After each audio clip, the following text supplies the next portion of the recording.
the universe when we open our eyes? Do we see the vast potential that's inside of us? First came fire, then came steel.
Sounds like a platitude to many of us.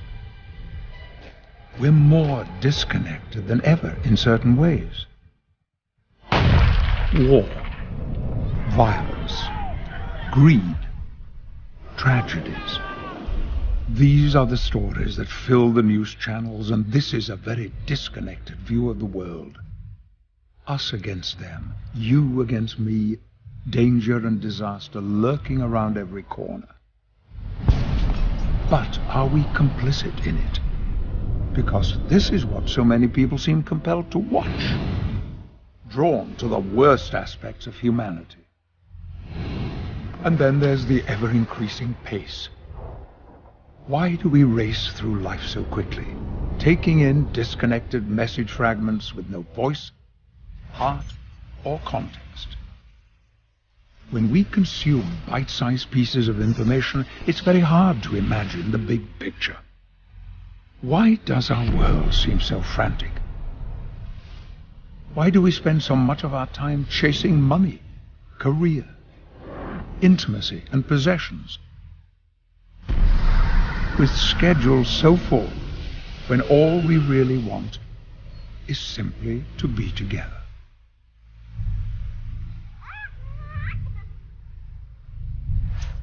For all of our progress, we've lost connection to the one thing that really matters. We remain disconnected while pretending to be connected. And being connected at a distance makes it easier for some people to say hurtful things.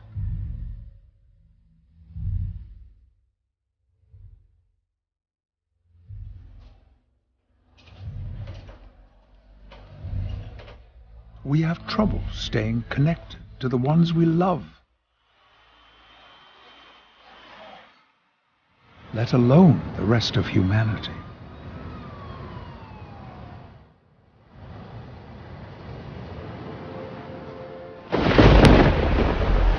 There is fear, and there is beauty.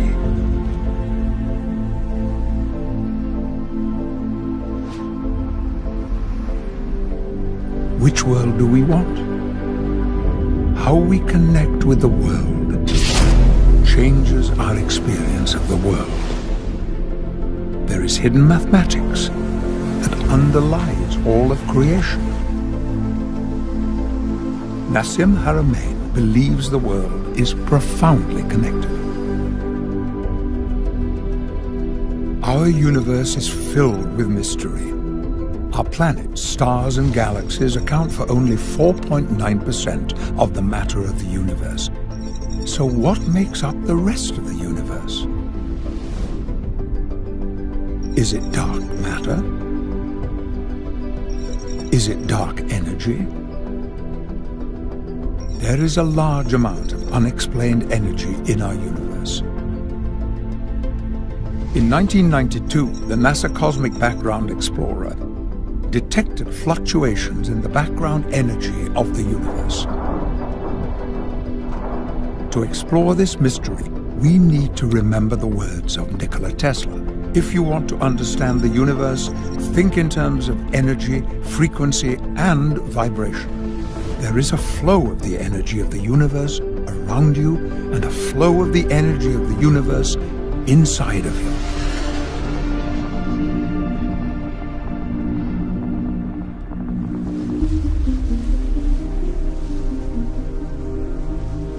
When people realize that everything is connected, this sense of separation, this sense that we're isolated, hopefully that goes away. And it's replaced with this feeling that we're part of this incredible creation in which everything is interdependent on everything else. And that everything is connected through this energy that's in the space. And then actually it's the space that creates matter and reality, and them. They're part of the whole thing. And so that they can see the incredible potential that they have, the incredible miracle that it is that they're alive and that they're able to experience this interconnectivity with everything. It's a feeling of resonance and a feeling of connection with everything in the natural world. And maybe, just maybe, as a result of understanding this at a deeper level, they will start to understand themselves at a deeper level and understand the functioning of the universe at a deeper level, and that it will give hope to people.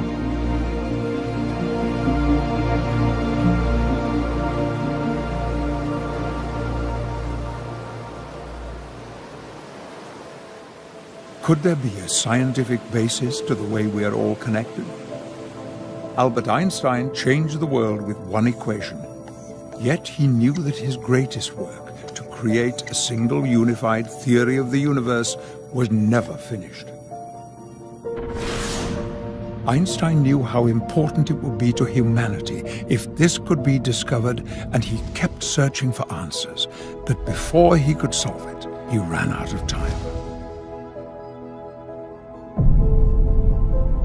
Others have built on the work of Albert Einstein in the search for a unified theory of everything.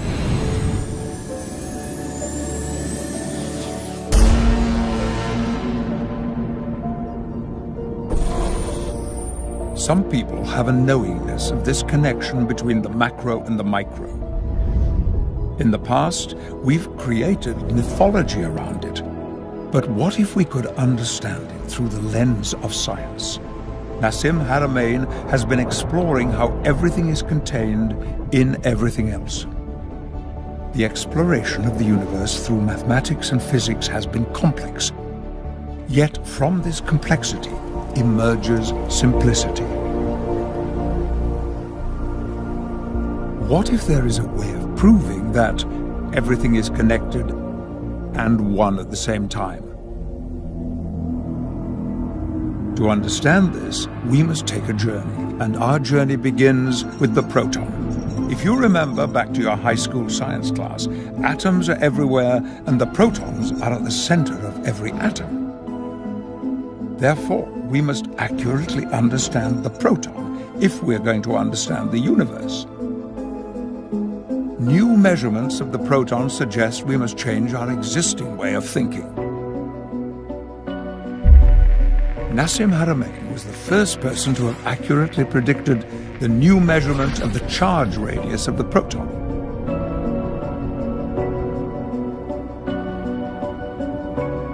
The proton could hold the key to a scientific understanding of how the connection of the universe actually works. 1905. Einstein demonstrated through an example of a person traveling on a train the theory of relativity. He unified the separate camps of energy and mass with his famous formula. But later, a great divide in physics occurred when Niels Bohr and a group of physicists split off to explore quantum mechanics. They saw two worlds, a quantum world that describes the probabilities and the uncertainties of the very small, and the separate mathematics for the larger universe. Creating this division led to a very disconnected way of thinking.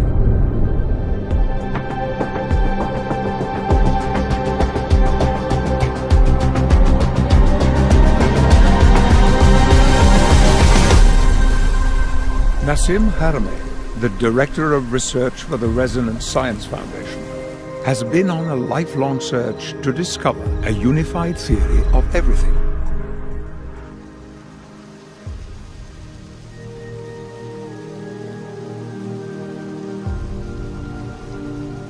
My passion for learning never subsided.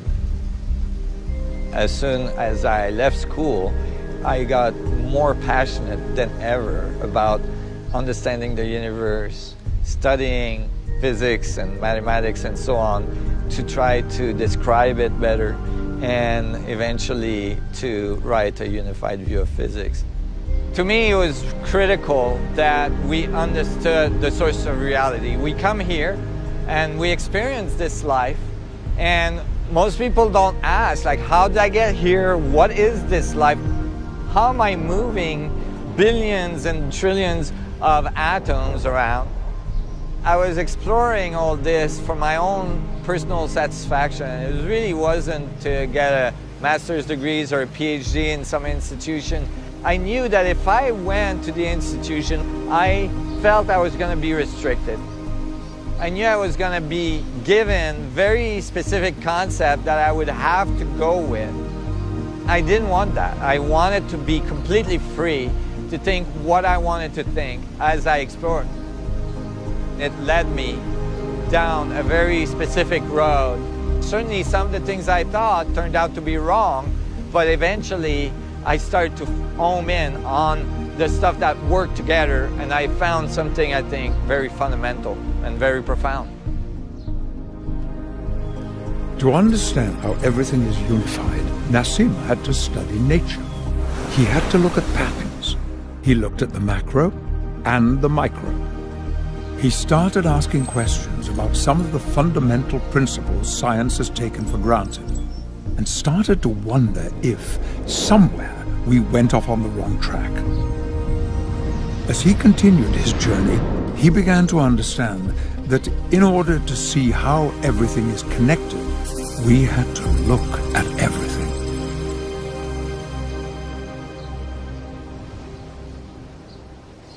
Everything we experience as reality is actually made up of 99.99999% space.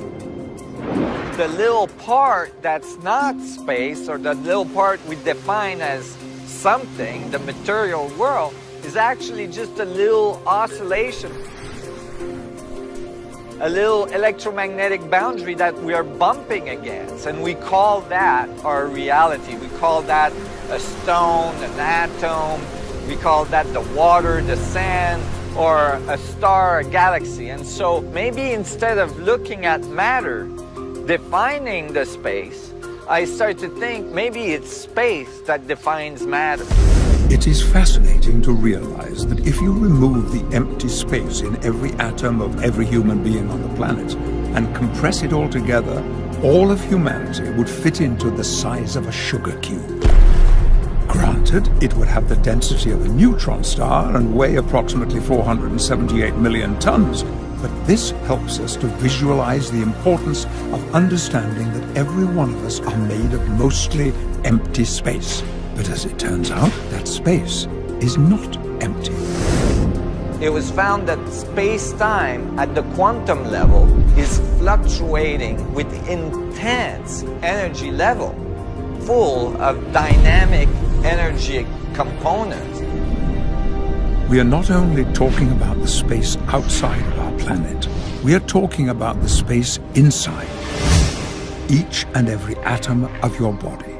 Every single human on this planet has this in common.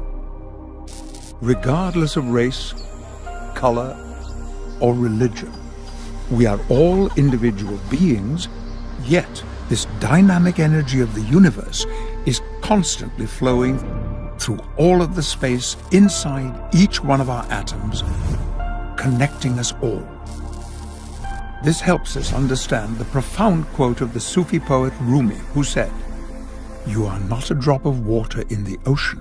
You are the entire ocean in a drop."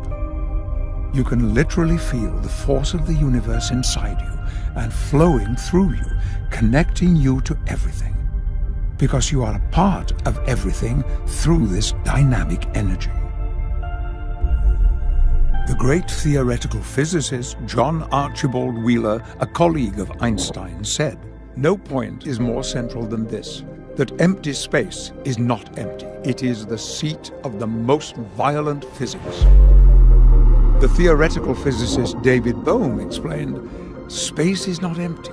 The universe is not separate from this cosmic sea of energy." And Albert Einstein said, "Physical objects are not in space, but these objects are spatially extended as fields. In this way, the concept of empty space loses its meaning." This underlying background energy that exists everywhere in space is described in physics as the vacuum. What if there was a way to connect to this vacuum energy rather than depleting our natural resources?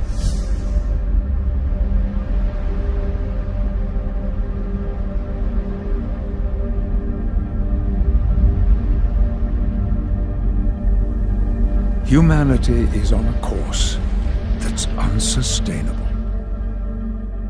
For millions of years, magnetic fields have been around us without us knowing about them, until Faraday figured out that by moving a little magnet across a set of wires, we could get an electric power source that could power all of the devices we use today in our society.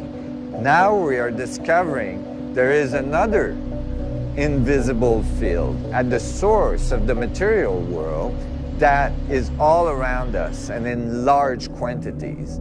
And by learning how to tap into its structure, we could power our world for generations to come.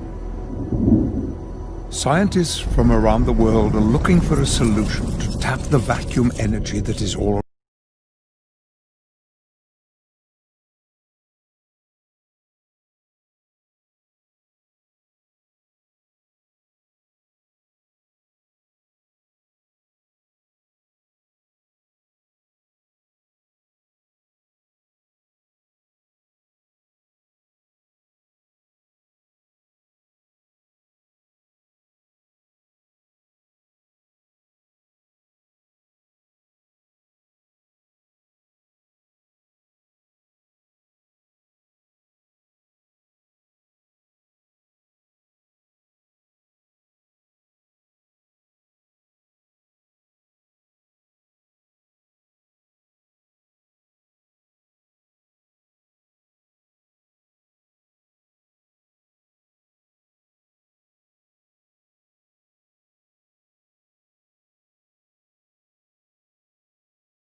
Our material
example is that the holographic information encoding is dynamically happening at every microsecond at every moment, and it is constantly flowing throughout the universe.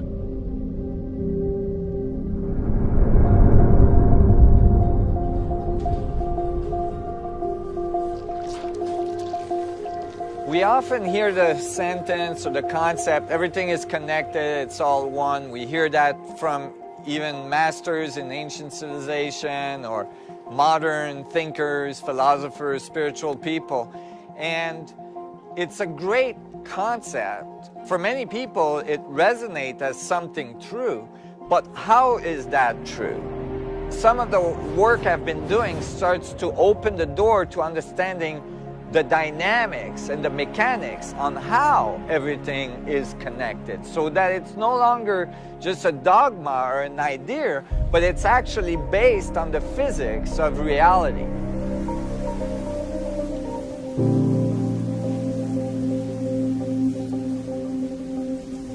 When I look carefully at the natural world, I found high level of coherency, high level of geometry, and as well this interconnectivity, this interdependency of all things with other things. The whole system functions together in a balanced way. And I started to wonder, what is the source of this self-organizing system?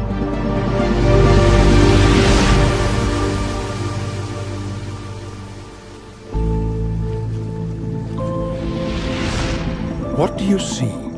It depends on how you look. You could scan around an object and study it. Then you could look more closely using a microscope to isolate each part. In this instance, you would see millions of fibers and could spend a long time studying them. When you look too closely, you only see part of the picture. It is when you pull back that you see the part each fiber plays and how it is related to the others, and then the bigger pattern emerges. Imagine the new understandings we will gain if we could all learn to think differently and to look at our world through a big picture, connected perspective.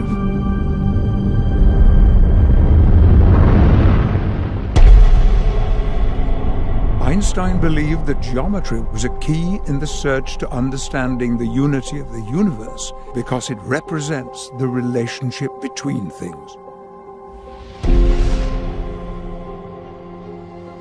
Great thinkers came to discover the underlying geometry of nature, such as the golden ratio and the Fibonacci sequence, in many different forms of life. When Nassim Haramein analyzed these geometric relationships in a changing three-dimensional space over time, he saw the 1 to 1.618 ratio appearing, known as the golden ratio, or phi ratio, as a fundamental part of the structure of space-time. Leonardo da Vinci encoded this in his famous work, The Vitruvian Man, showing that the phi ratio exists in different proportions throughout our bodies, and it's not just in humans. It is in animals, in plants, and in art. Geometric symmetry even affects our perception of beauty.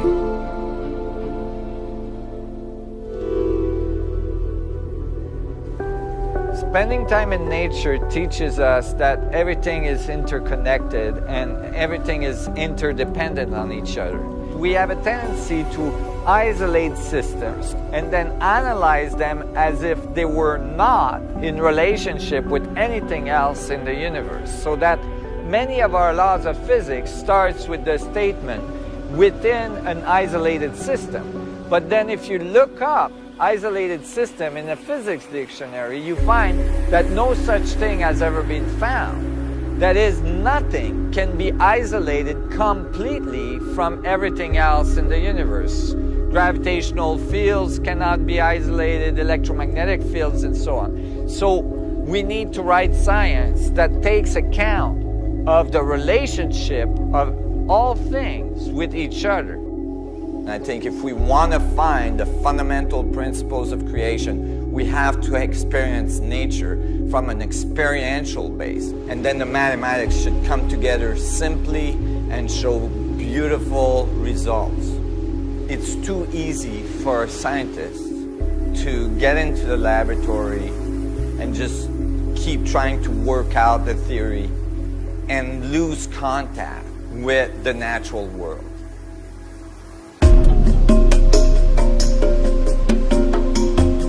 When I'm out there surfing, I'm actually constantly being connected to these fundamental patterns of nature.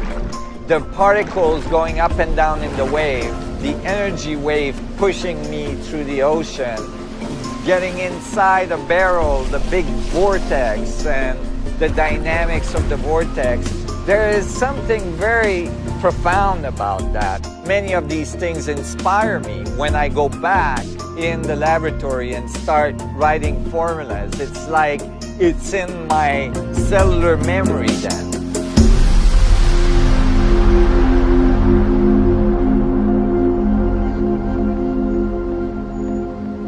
For many of us in cities, nature is but a faint memory.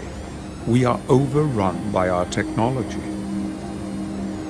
We give such importance to our digital reality that we sometimes ignore our physical reality at great peril. And it takes up so much bandwidth, affecting our performance and our well-being. We've let the noise of technology drown out our inner voice, which Nassim believes is the source of inspiration. we need to occasionally disconnect in order to reconnect.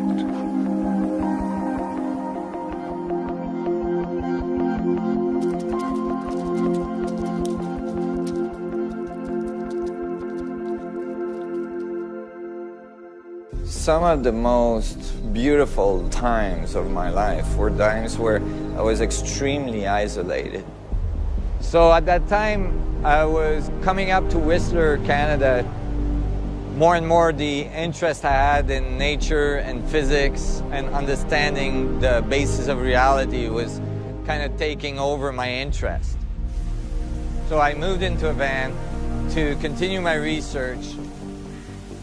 I knew that if I could tough it out, minimize my expenses, I could get enough resources so that I could continue to work full-time, doing research, trying to find some clues as to how I could unify the forces of physics.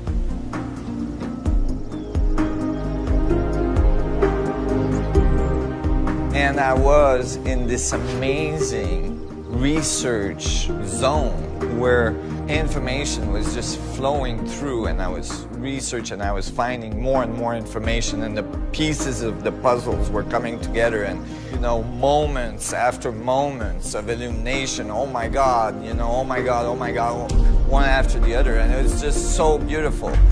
It was the most transformative experiences of my life. And most of the physics I wrote here. Of course, it took me some 25 years to flush out the math for it, but I knew I was onto something very early on. I was learning advanced physics, and I was coming to very specific conclusions, and then I was decoding ancient texts and ancient traditions that were completely confirming what I was coming up with in advanced physics and how the world comes to be and how the material structure exists. And many of these civilizations where these ancient symbols were present had numerous, thousands of different, very strange anomalies. Some of the things that are found around the world are not even reproducible with all the technology we have today. I felt that in these symbols, in these secret geometries, that these pointed to very fundamental understanding of the structure of space, of how matter is created, and how gravitational field can be controlled.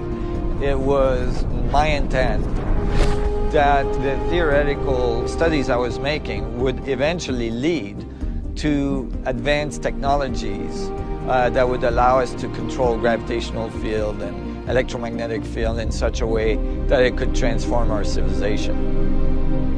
Many in the Western world misunderstood the teachings of the Mayan culture and thought December 21st, 2012 was going to be the end of the world. However, the Mayan elders have said directly December 21st, 2012 wasn't the end of the world. It was just the end of the old cycle.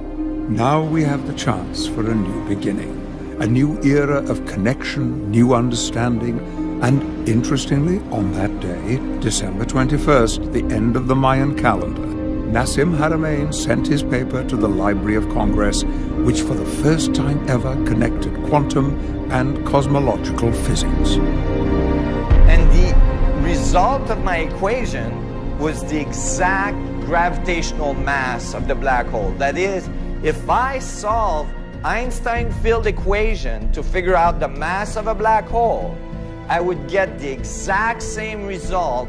So all of a sudden, I knew from the beginning of this exploration that I found something profound.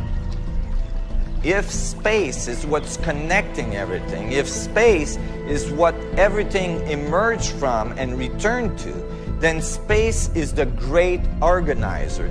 Space is the thing that connects all things, that gathers the information of all knowledge of every point in space if we look at all the little fluctuations of the vacuum, the amount of energy inside the proton, in the vacuum fluctuation, the mass of the vacuum inside the little teeny proton in the center of an atom is equivalent to all the other protons' mass in the universe. That is, all the rest of the matter in the universe is represented holographically by the vacuum fluctuation inside one little proton, so that one little proton is connected to all other protons in the universe.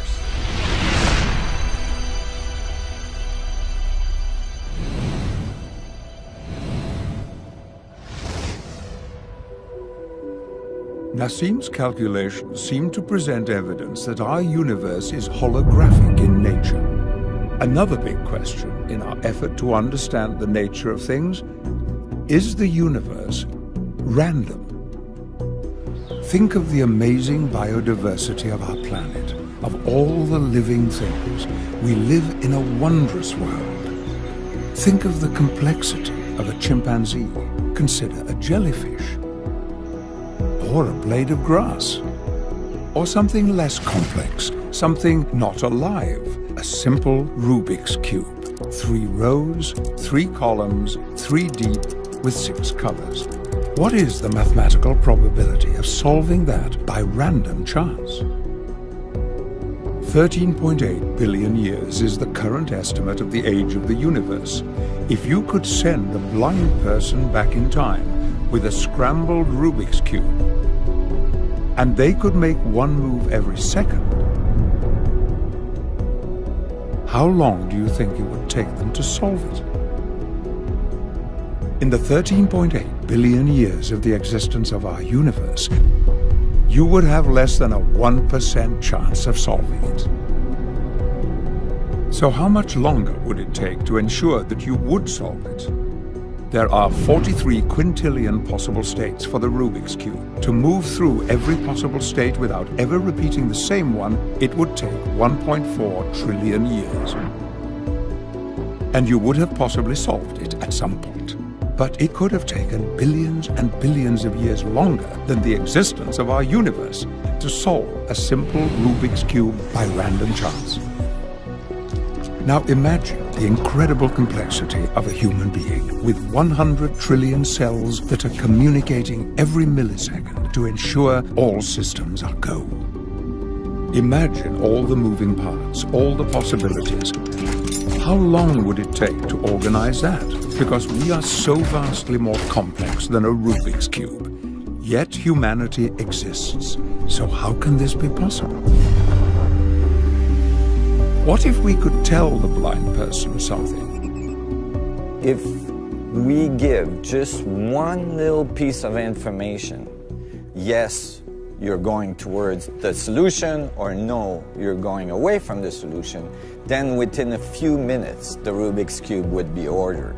So from billions and billions of years to a few minutes with one simple feedback of information, that gives us a clue about the probabilities of how the biodiversity and the structure of cellular systems and all of our complexity that occur could have come to be with one simple feedback in the structure of space itself.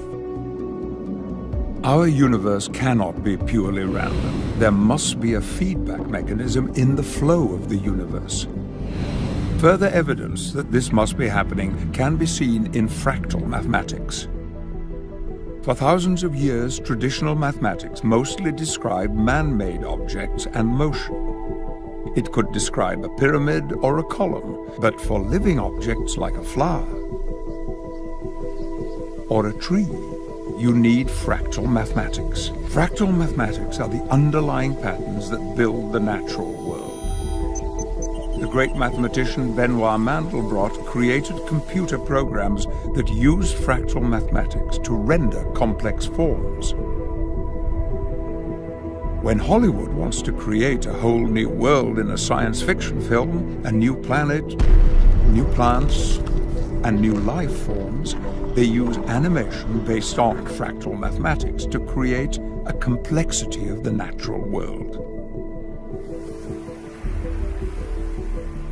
To describe nature using math, you also need a feedback loop called iterations. If you start with a simple form, then iterate the formula, which means the formula feeds back on itself. You can see the complexity grow with each iteration.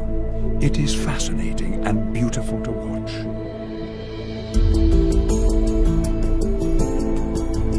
When you make tiny adjustments to the formula or to the base form, you can create vastly different results.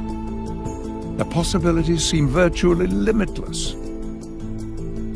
Witnessing this incredible variety and complexity helps to understand the vital role that the feedback mechanism plays in our universe. What is consciousness? What is the experience of being self-aware? In order for such thing to occur, there must be a feedback of information. For instance, you looking at yourself in the mirror, knowing it's you. What if consciousness is actually a function of how space feedbacks on itself, which would be a dynamic that could generate self-awareness?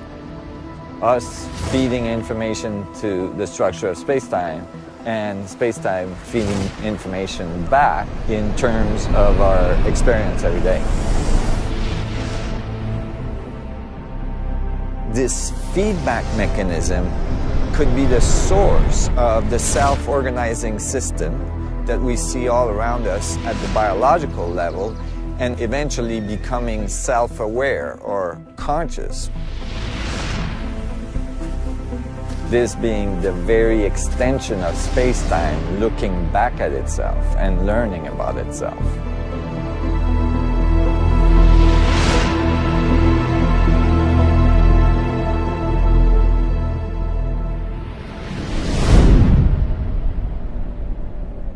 Starting out in the world, when we first gain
As an individual, you put your thoughts and intentions out into the universe. And through the feedback mechanism of the universe, the collective energy of everything flows back into you.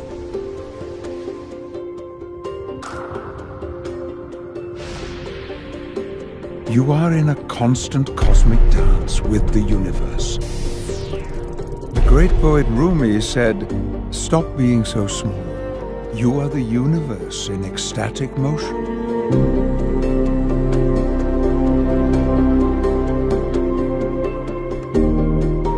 As individuals, we are powerful, but we have even greater power when we dance together, when we collectively focus our energy, when we share and focus the flow. The flow of energy is real and we can feel it. Some people have learned to connect in their inner journey through yoga and through meditation. Some people's only experience of this is cheering at a major sporting event with tens of thousands of other fans, cheering for a common goal, which is enjoyable, but it is capable of being so much more.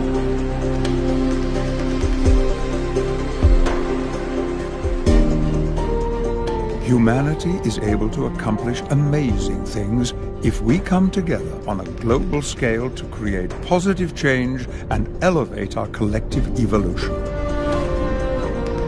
You matter in the universe. You are part of the cosmic flow. I think that every person is an incredible miracle, and every person is critical to our evolution. Your body is an incredible example of interconnection and synergy. All the systems working together without even a conscious thought, in concert with your brain. Your brain may be one of the most amazing things we know about in the universe. It's doing billions of operations per second and doing everything it can to keep you alive. If you take a moment to connect to your body and appreciate all the invisible processes it does for you, it heals your cuts, helps fight disease, gives you energy. What if you stop being judgmental about the appearance of your body and choose to love your body for the incredible miracle that it is? How do you think your life will change? Your body is the vessel by which you experience the world and the universe, and it allows you to be part of the cosmic flow.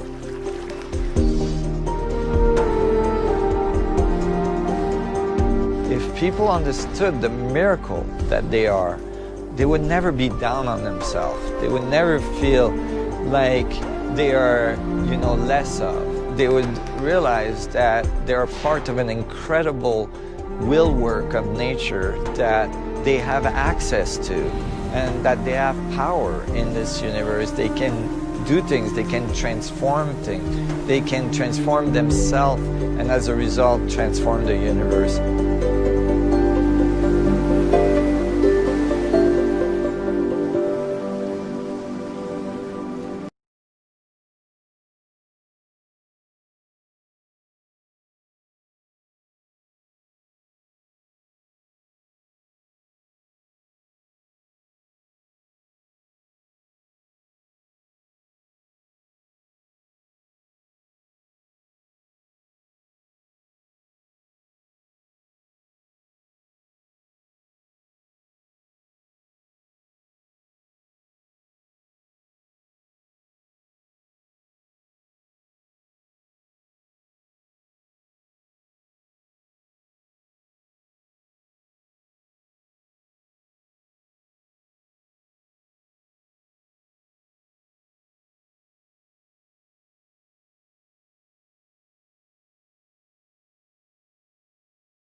Einstein was fascinated with light and how it worked. His famous thought experiments would lead to several counterintuitive ideas that would forever change our world. One of those ideas was his theory of relativity. Einstein's general theory of relativity explained gravity as a consequence of the curvature of space-time created by the presence of mass and energy, and that space-time could be calculated through geometry. It literally acts like a fabric that stretches and bends. When you put lighter objects near a heavier one, they spin in the gravity well created by the large object. Einstein saw the fabric of space-time and gravity as continuous. Haramain sees the fabric quantized with a sea of almost infinitely small Planck pixels. So it behaves like Einstein's fabric on a cosmological scale, but the big breakthrough is that because it is made of tiny quantized Planck pixels, it allows for the forces of spin and gravity to be accounted for by Haramain's geometry at the quantum level. If you think of the water in a perfectly still kitchen sink, it could look like a single sheet of water. But if you pull the drain, the water spins around the drain while the rest of the surface is perfectly flat. This is how Haramain's work gets results like Einstein's single sheet. Yet because the water is really tiny individual drops, it allows for spin to be present at the quantum level. The other difference is that we can't think of it as a single sheet. Think instead of it being stacked infinitely high and infinitely low, infinitely right and infinitely left, in a giant Planck pixel soup that fills the universe, allowing spin to occur anywhere. Einstein geometrized space-time at the cosmological level, and until he died, he believed that there were gonna be a solution to do the same at the quantum level. So I was very much inspired by that. As Einstein was fascinated by light, Haramain is relentlessly fascinated by the forces of spin. Everything in the universe has spin. And I came to conclude eventually that the fundamental torque that produces the spin comes directly out of changes in density in the structure of space itself. Just like a little change in density between hot air and cold air produces a hurricane, which if you look carefully looks a lot like a galaxy. The same forces are generated in the structure of space itself because of a gradient or a change in the density of the energy of space. The structure of spin is critical to our understanding of the dynamics of the universe. Think about all the ways we are spinning. The Earth spins at about 1,000 miles per hour at the equator. The Earth spins around the Sun at about 67,000 miles per hour. The Sun, with our solar system, is spinning around the galaxy at 515,000 miles per hour. The galaxy is moving through the universe at approximately 1.3 million miles per hour. Our DNA expresses spin. Atoms spin, protons spin, everything in the universe spins. Spin may be the one thing that connects us all.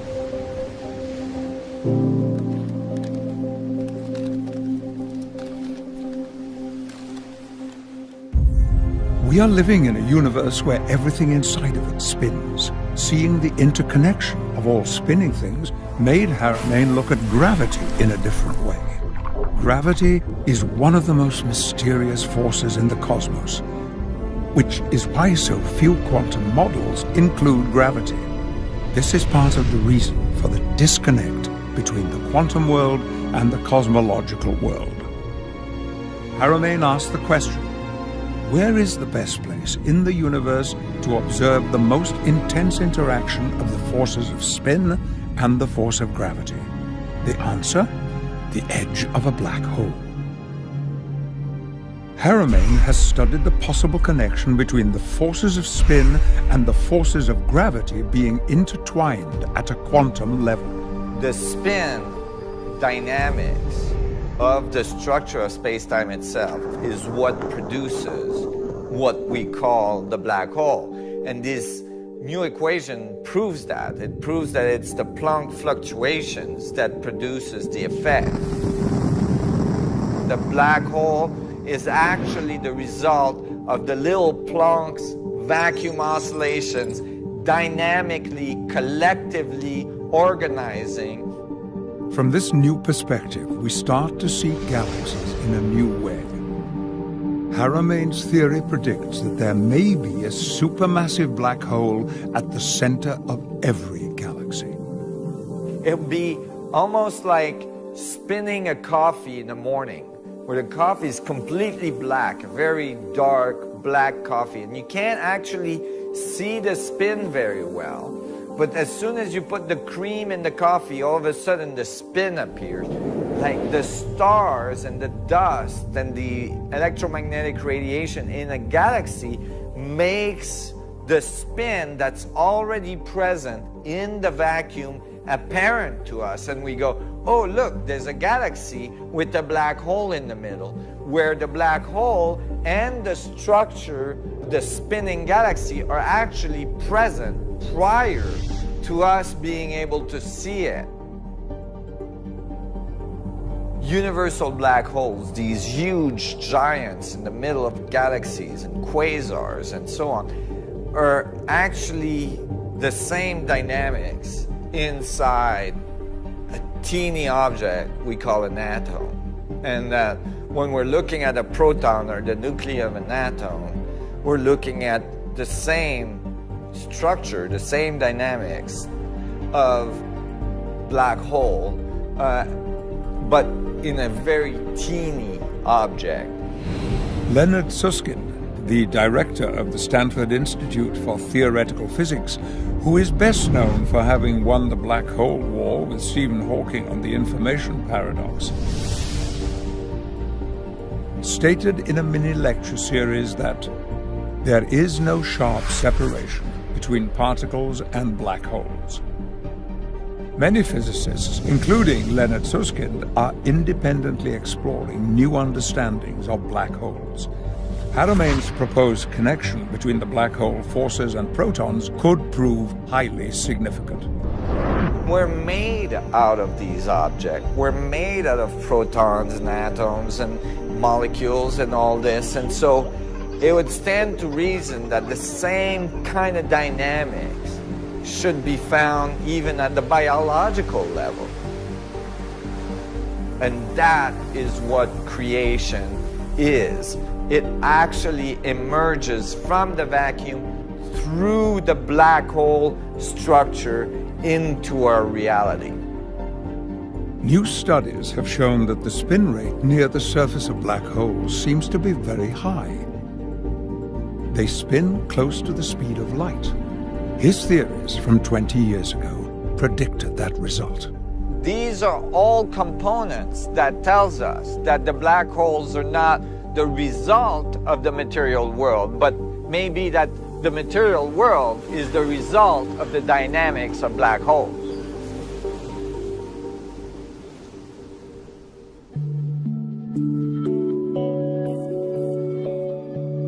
Information and energy flow throughout the universe.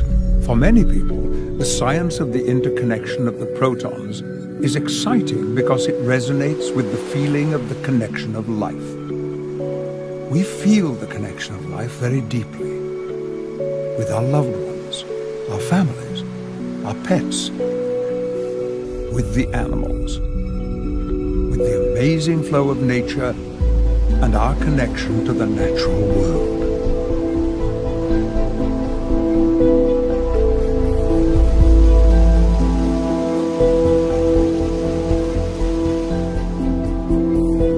Since our earliest beginnings, humanity has depended on the sun and the stars for food and navigation. The drive to understand the forces of nature at work in our world has pushed humanity ever forward. For millennia, humans have looked at birds and dreamed of flying. But for most of human history, flight was considered impossible. What is the next great advance in flight? The structure of space-time is all around us. Imagine if we can learn to influence these structures so that we can control them and make them work for us. Gravity is a result of these little fluctuations in the structure of the vacuum. And by controlling those, by influencing those, we could be able to levitate things. Some incredible possibilities open as soon as we understand these fundamental mechanics of gravity and learn to control them and influence them. There's over 50,000 flights a day. Imagine if all these flights didn't require fossil fuels. Imagine the positive environmental impact this would have on our society. However, in order for us to evolve to a society that's able to fly maybe through its solar system or even through its galaxy, our technology, our understanding of the forces of nature, such as gravity, have to go to a deeper level. The helicopters behind me produce massive amount of lift by creating these small pressure differential and generating vortices in the structure of the air.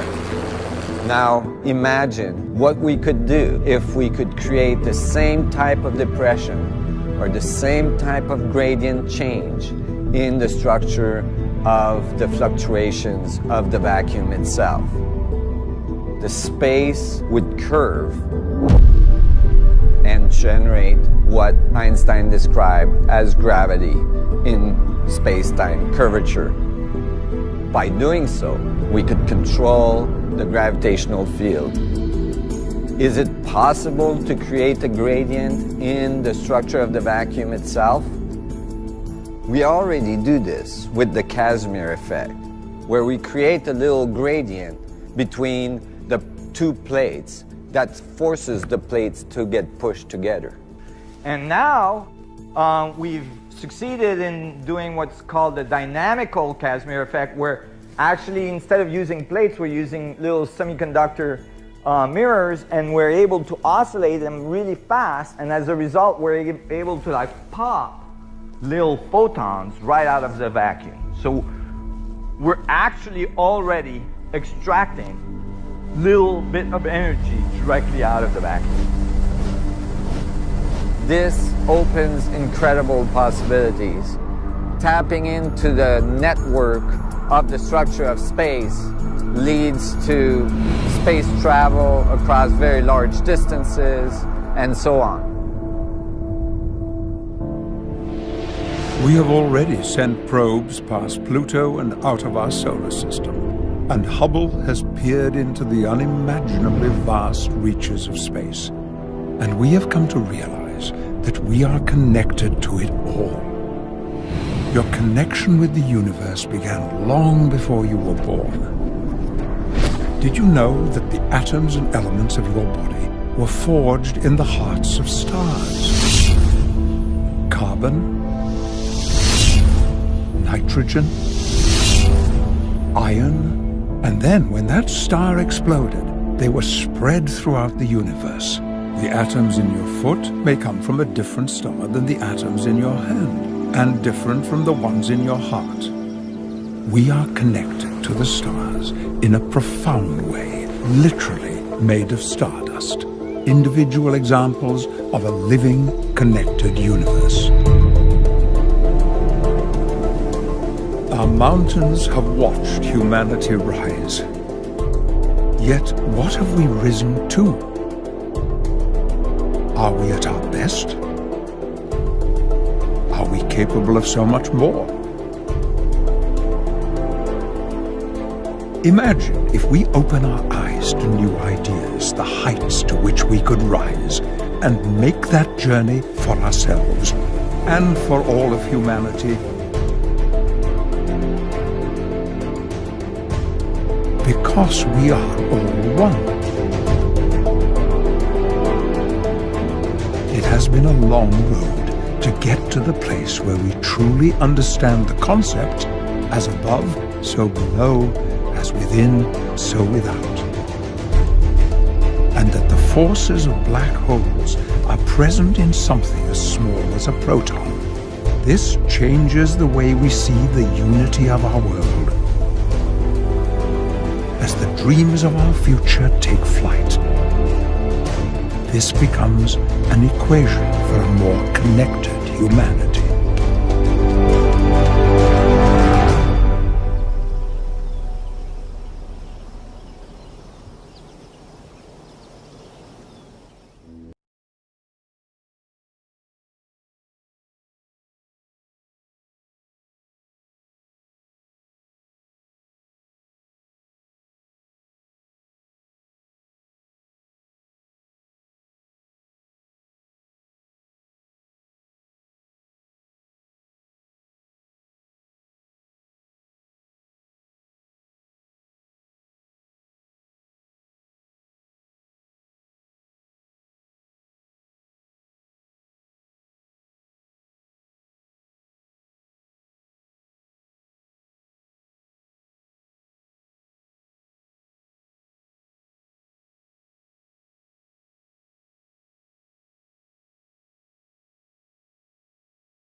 Physics.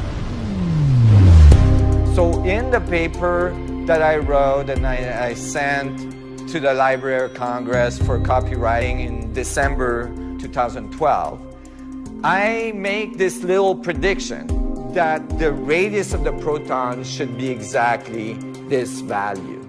And I state in the paper that more precise measurement in the future may confirm this theoretical result. I started to work on getting the paper published and sending it to colleagues around the world. I was getting very good reviews on it from very advanced physicists. And then all of a sudden, a paper was published.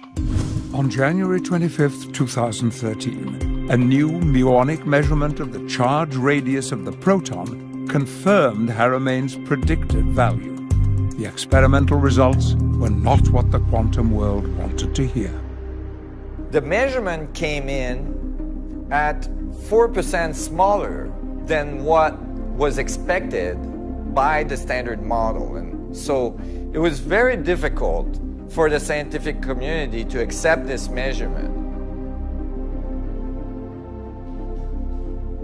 Nassim, you're on Yahoo Finance News. What do you think about that? Oh my God. CBS.news. Changing the paradigm as we talk. History in the making.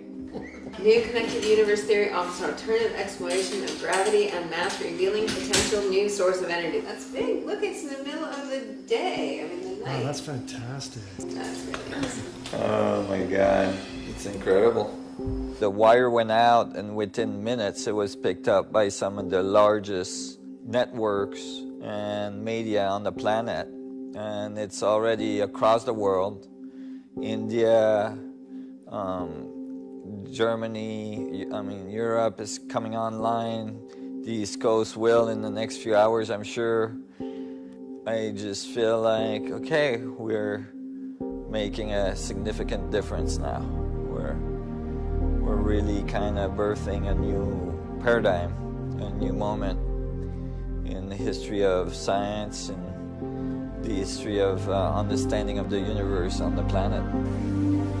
Some 30 years I've been visualizing this moment where my work would appear on major news feeds all around the world. I mean, we got a lot of pickup on this news release. Today's the day. And it's kind of strange. It's a strange feeling. It's like, oh my God, it actually happened. And, you know, it seems like a day like any other day. But this is the day that it happened. And this could very well be the day that science changed forever.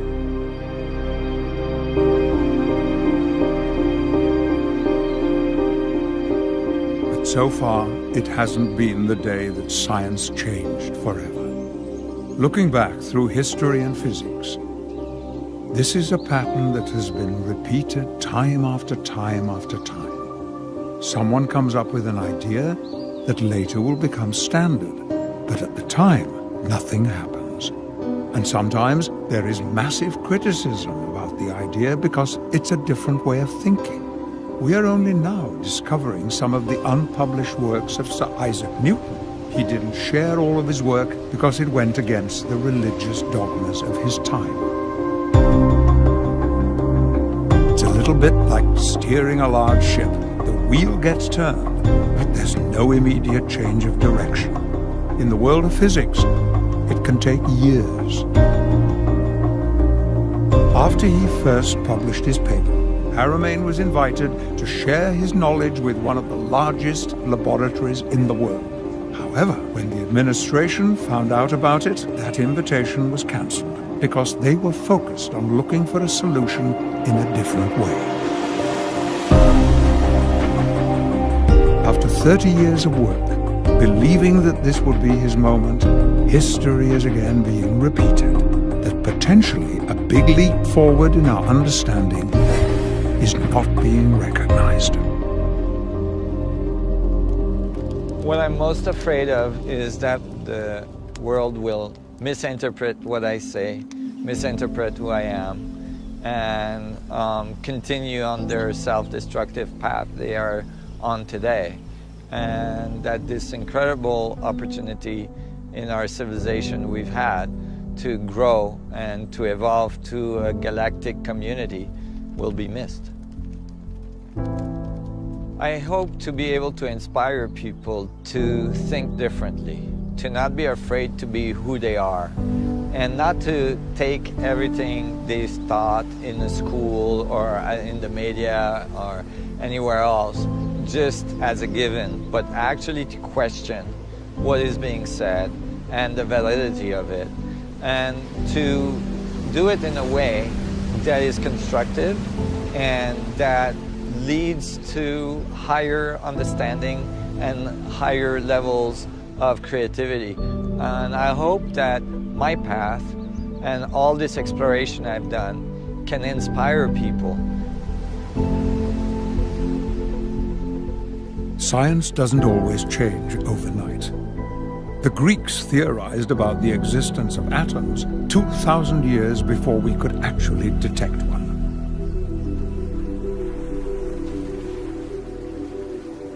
The cover of Scientific American states in huge bold letters, "The proton problem. Could scientists be seeing signs of a whole new realm of physics?" For physicists, the measurement of the charge radius of the proton is fundamentally important to the understanding of our universe. When the first measurement came out in 2010, it was significantly different than the standard scientific thinking of the day allowed. They said there must be a mistake, that there must have been an error. So when a new measurement was done using heavier muonic particles which would allow for even greater accuracy, the results were even more shocking. And so immediately I purchased the paper confirming the correct radius for the proton and that no errors were found in the earlier experiments. And so I took that number, I plugged it into my equation, and it outputted something remarkable. I was so excited to find that now my prediction is within one standard deviation of their data. And so evidence is supporting that actually our theoretical result might be the exact radius of the proton, and experiments are slowly creeping towards it, confirming the theory very strongly.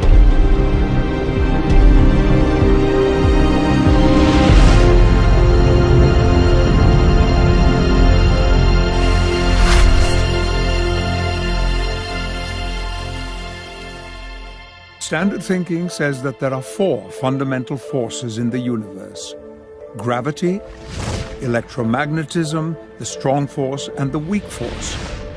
But the strong force and the weak force were theorized before we understood about black holes. From my study of black holes and scaling laws of black hole structures in the universe, I found that the proton, or the nucleus of an atom, could act as a mini black hole.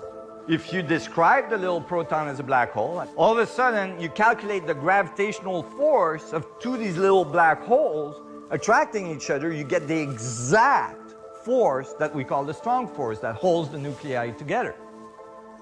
Exactly. Not like approximately, but exactly. The strong force, that force that we actually invented out of nowhere because we didn't know how the protons held together, because they're positively charged, right? They're supposed to repel. So when we discovered that, we invented a force to force them to be together. And we said gravity is too weak to do the job. So we invented a new force. And since then, we can't get gravity and the strong force to like be nice to each other. And that's because we invented one of them. Since then, we've ran like supercomputers night and day, billions of dollars of investment in supercomputing power to try to find an analytical solution to the strong force, to LQCD. Zero solution has been found to this day. So maybe it's wrong, bro. Try that.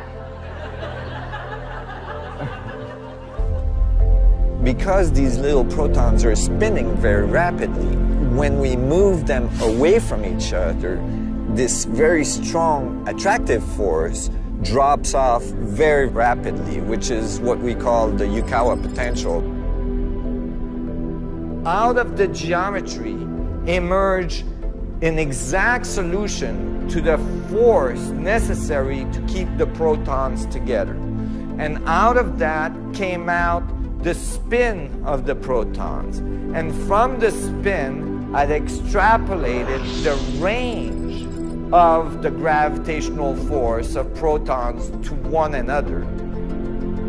If they were mini black holes, that force would be completely eliminated. We wouldn't need the strong force because we would realize that it's actually the gravitational force acting at the quantum level. So I am able now to account for the strong force with a gravitational force and eliminate some of the largest complexities in quantum theory and reduce the number of fundamental forces in the universe.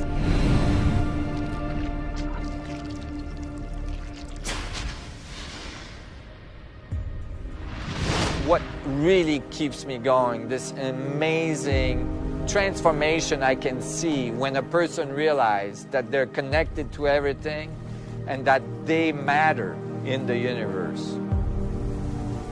We live an imprint as we go in our daily life in the structure of space-time itself, that we're informing the structure of the vacuum, and so that nothing would be the same if we weren't there. We're actually participating in this incredible complex will works of nature, and that the communication of all the things in it is occurring through this imprint that we leave on the structure of space-time as we go along, as we interpret what we see and how we feel.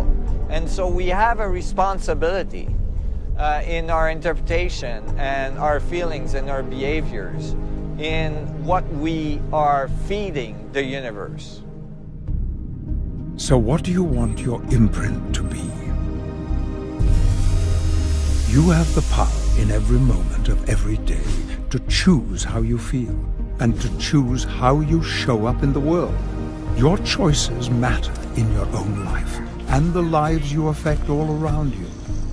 We can look at the world through the eyes of a child again, be filled with wonder, imagine, create, explore, and question.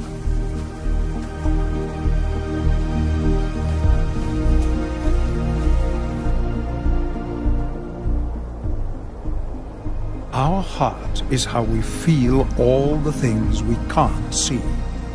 And when we integrate the power of imagination with the love and strength of our heart, our world will change, bringing hope for a better future. And this requires action. We already know about the feedback loop of the universe that creates reality. But there is also a powerful global technological feedback loop in the form of the internet. We consume content, but we also contribute content. Status updates, pictures, tweets, blogs, and we like, we react, we comment, and we share. This is a perfect example of a feedback loop. We live in an age where we can help each other solve problems like never before. One person has a problem, solves it, posts it, and we can all benefit from it with a few clicks on the web. Scientists from around the world can collaborate remotely and give each other feedback like never before. We are living in the most technologically connected time in history. So what are we going to do with this opportunity? Technology is a double-edged sword, and it can cut both ways. Many people think technology alone holds the key to creating a better future for humanity. But there is more to it than that. It is the consciousness with which we create and wield that technology that will significantly impact our world. And the choice is ours. We can choose to do more than just use technology to understand the mechanics of the heart. We can choose to listen to our heart, to connect to it, to be inspired by it, to learn to follow it, and to learn to use it to the fullest. Our heart is part of our grand connection to the universe. Together, we have the power to raise consciousness globally. We can make kindness go viral. We can actively contribute to creating a world where we focus on the good. We can renew hope, create solutions, and we can share old wisdom and new ideas. It would be hard to explain to someone 40 years ago the incredible impact of the simple connectivity of the internet and how it changed nearly every aspect of our lives. It is hard for a young person today to imagine how the world used to be, because everything is changing so fast. Can you imagine what the future will be like in 20 years? Where will science take us? What will our technology look like? What will we learn when we stand inside a virtual reality proton and observe and interact with 3D visualizations of real-time experimental data. It's really exciting to see the interest that this new theoretical understanding is bringing. We're collaborating with industry and have now state-of-the-art laboratories to produce technological advancements that are critical for the evolution of our planetary system and our society, including energy production, gravitational control, and all these things. So a lot of incredible things are happening, and we're making great strides in achieving a whole new level of understanding of our universe, ourself in it, and a whole new level of technology to go along with it. It is estimated that human knowledge took 1,500 years to double for the first time. Then by 1900, it doubled every 100 years. By the 1940s, it doubled every 25 years. And in 2013, it is estimated that it doubled every 13 months. And that time span continues to get shorter. But knowledge alone isn't wisdom. Leonardo da Vinci said, "Learn how to see, realize that everything connects to everything else." From this place of connected understanding, he became very prolific across multiple disciplines, making innovations in science, in anatomy, in biology, in engineering, and in art. Da Vinci and the other great masters have shown us that we no longer need to go through life with blinders on and look at things as separate. We can all learn to expand our vision and see the beauty of the connections that are all around us. And we can build bridges connecting our different disciplines and integrate our knowledge from a higher perspective. Those very important moments where you read something or you look at a theory that's being propagated by the establishment. You have a choice to accept it as a truth and completely ignore what may be going on inside of you that may be saying something different. Or you might reflect on what you've learned, take what you think may be correct, and maybe see how you could add your view to it to transform it. For the last 30 years, Nassim Haramein has been willing to ask questions and explore new ideas, and this journey has yielded ever further advances. Now, his work with Dr. Amira Val Baker has led to being able to extend his holographic mass solution to accurately predict the mass of the electron, the hydrogen Bohr atom, and all the elements of the periodic table that make up our physical reality with an unprecedented level of accuracy, 1 order of magnitude more precise than the standard approach is able to predict. All of these innovations are yet another step closer in helping us to usher in a new era of unified physics. We live in a time of great possibilities. We're all in this world together, and we are stronger together than we are apart. We have the opportunity to unify, to imagine the change we want to see in the world, to advance our collective evolution and advance our approach to science.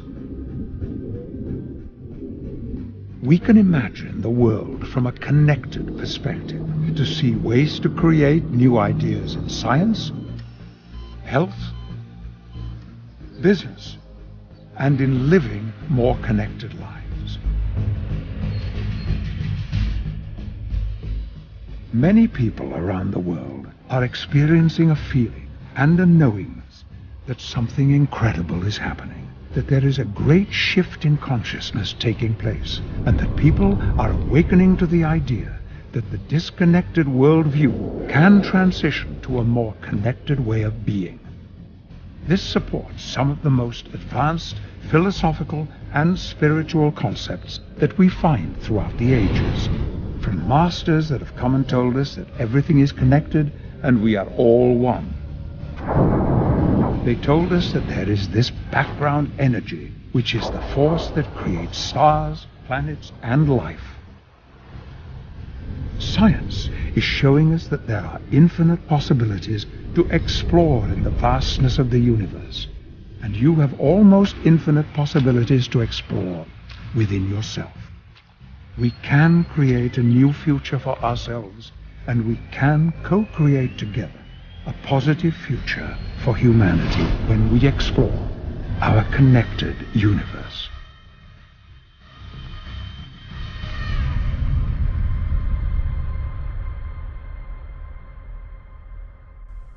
Shalom,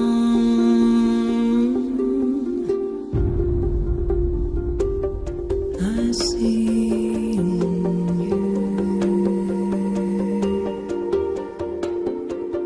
Shalom,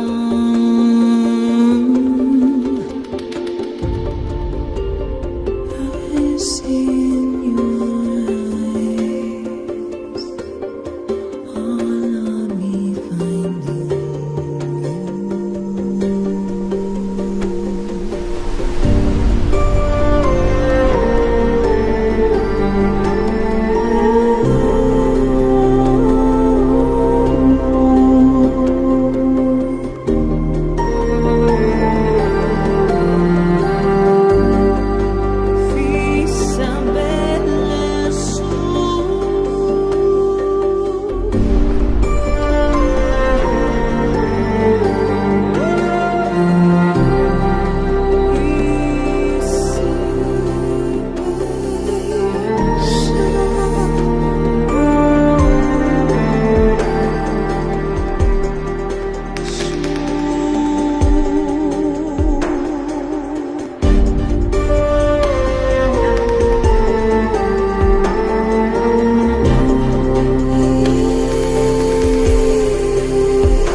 Du sol,